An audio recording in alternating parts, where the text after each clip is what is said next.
லைஃப்பில் ஒரு தடவையாவது இந்த மாதிரி இடத்த எக்ஸ்ப்ளோர் பண்ணிவிடுங்க, இல்லைனா வாழ்றதே வேஸ்ட் என்னை பொறுத்தவரையும். தடா ஃபால்ஸு அப்படி ஒரு எக்ஸ்பீரியன்ஸாக இருந்துச்சு. இந்த வியூலாம் பாருங்களேன் எப்படி இருக்குன்னு. இந்த வியூலாம் போகும்போதே சூப்பராக இருந்துச்சு. என்ன மாதிரி நீங்கள் ஒரு நேச்சரில் வர அப்போ நீங்கள் தடா ஃபால்ஸ் வந்துடுங்க. தடாலேருந்து ஒரு 7 கிலோமீட்டர் உப்ளமடுகு ஃபால்ஸு. இந்த ஃபால்ஸுக்கு வந்தீங்கன்னா தயவு செய்து குப்பைலாம் போடாமல் நீட்டாக க்ளீன் பண்ணி வச்சுக்கோங்க. உங்கள் பிளேஸை நீட்டாக வச்சாலே போதும். சூப்பராக இருக்குல்ல. இந்த வியூலாம் எப்படி இருக்குன்னு கமெண்ட் பாக்ஸில் கமெண்ட் பண்ணுங்கள். தடா யாருக்காவது போன எக்ஸ்பீரியன்ஸ் இருந்ததுன்னா கமெண்ட் பாக்ஸில் கமெண்ட் பண்ணுங்கள். இவங்க தான் என்னோடய ஃப்ரெண்ட்ஸ் கேங்கு. நாங்களும் ஒன் டே ட்ரிப்பு செம்மையாக என்ஜாய் பண்ணோம். இந்த வியூவில் அப்படியே பிரியாணி சூடாக சாப்பிட்டா எப்படி இருக்கும் இதோ பாருங்க. நாங்கள் அப்படியே என்ஜாய் பண்ணோம். பயங்கரமாக இருந்துச்சு.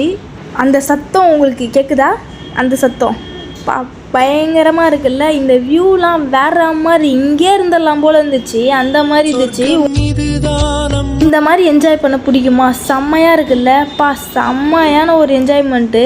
சூப்பராக இருந்துச்சுங்க. லைஃப்னால் இப்படி தான் இருக்கணும். ஒன் டைமாவது என்ஜாய் பண்ணணும். முடிஞ்ச அளவுக்கு ட்ரிப்பு போயிட்டு வந்துடணும் அப்படின்ற மாதிரி தான் என்னோடய கோல்.